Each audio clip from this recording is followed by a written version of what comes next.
Hi, thanks for joining us today for this segment of Get That House. My name is Barbara Irwin, and I'm with LVNV Homes and Land.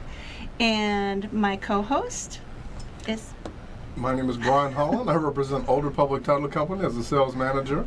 And welcome to another second segment of Get That House. And today we have a guest, and this is Eric. And Eric, you want to tell us a little bit about yourself, your name, your company, how people can reach you, and what you do? My name is Eric from Alvey Pool and Repair. I am the field manager for operations. My number is area code 909-282-8744. If you have any questions regarding pool service, pool repairs, or just have your equipment inspected or your water tested, you can contact me and come and take a look at your house, see if there's anything that I recommend, maybe possibly sign you up for pool service. Just give me a call at any time or shoot me a text, and I'll be more than willing to come out and take a look at your house. So let's just start by asking you some questions. So what is the biggest issue you see with pools when someone just buys a home? One of the biggest issues that people have with pools is they just don't know how to operate them. They don't know how to maintain them. They don't know how to clean them. They basically don't know anything. They want a pool, but they just don't know what is required. And so that's where we come in. We come along. We introduce them to how to operate their equipment, how to test their water, how to clean their pool, and then let them make the determination if they want to just pay us to service the pool and help them along the way. Especially in these Las Vegas temperatures where the crucial heat does not show any mercy towards the water, and a pool can turn green within 24 to 48 hours if it isn't being maintained properly.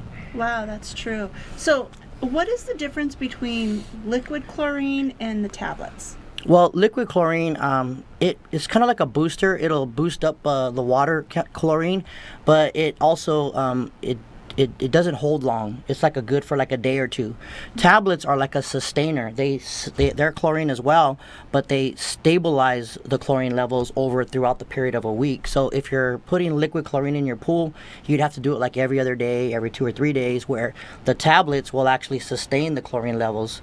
So where a lot of people struggle is they think, oh, well, I put tablets in my floater, and why isn't my chlorine level going up? Well, they're a stabilizer. You need to shock the pool with either liquid chlorine or shock to increase the chlorine levels, and then the tablets sustain the chlorine levels.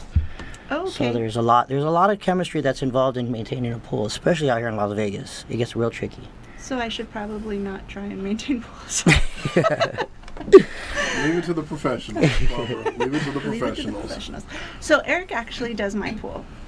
And so you recommend having service once a week.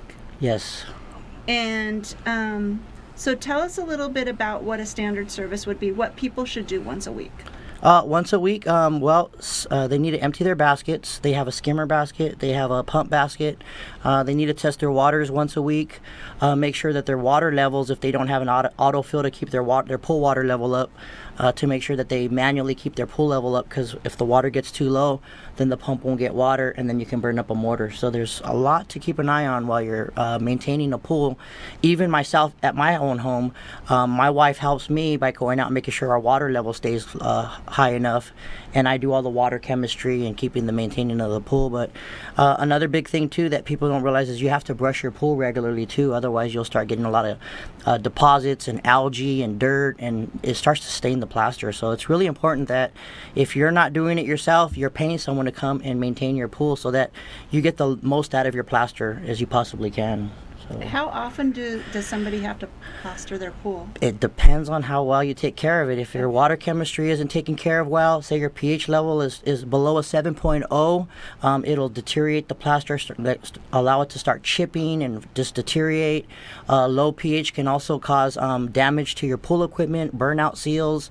So really, a lot of people don't realize that your pH levels, if they're not balanced properly, can do a lot of damage to your equipment and your plaster. So it's important that you keep your pH levels balanced properly when you're maintaining a pool. Now, in the summertime, you have to use more chlorine than in the winter? Way more chlorine. I mean, we're adding like chlorine and shocking pools weekly, and coming back the following week, and the chlorine levels will drop till it gets really vigorous to how much chemicals we're adding to the water in the summertime, opposed to the wintertime where we might only add chlorine once a month. Oh, wow. So like really like our profit margin is a lot lower in the summertime as it is during the wintertime. But you know, that's where it balances out in the long run. So we charge competitive prices.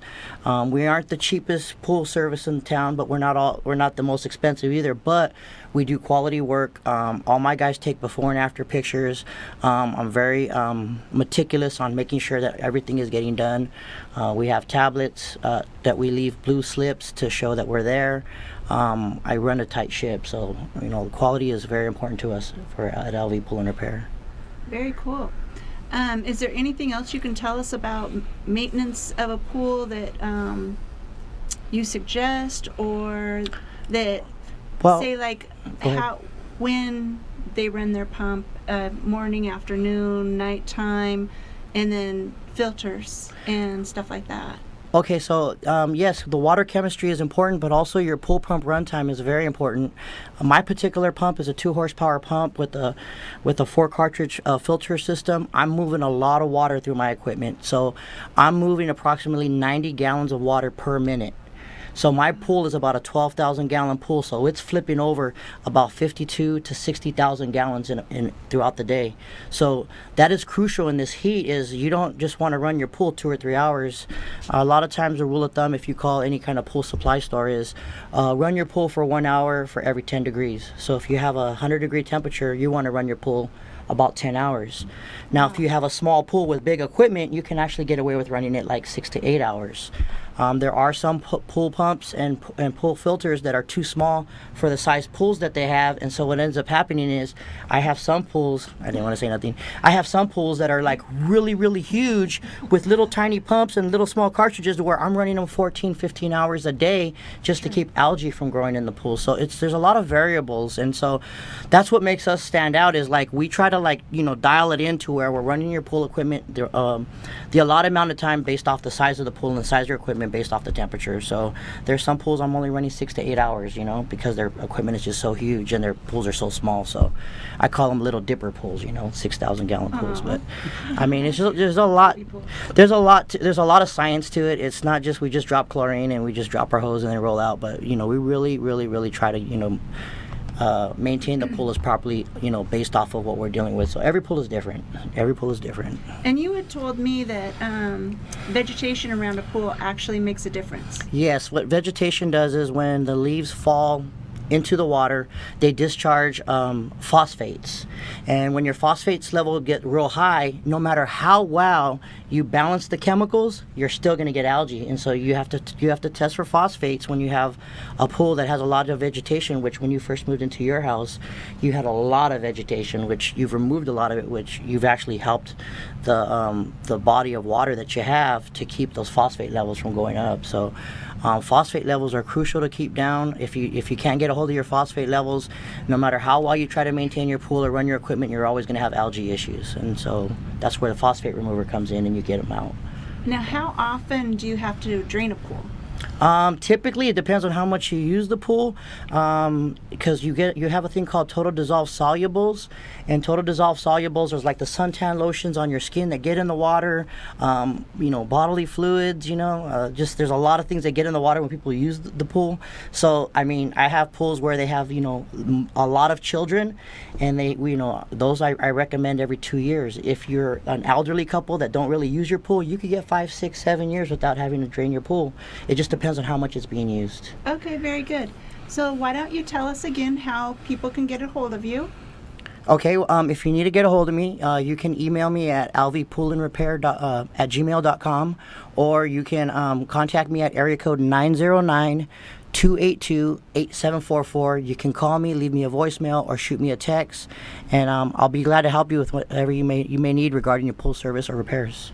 Thank you very much. And my name is Barbara Irwin. I'm with LVNV Homes and Land. You can reach me at 702-235-9298.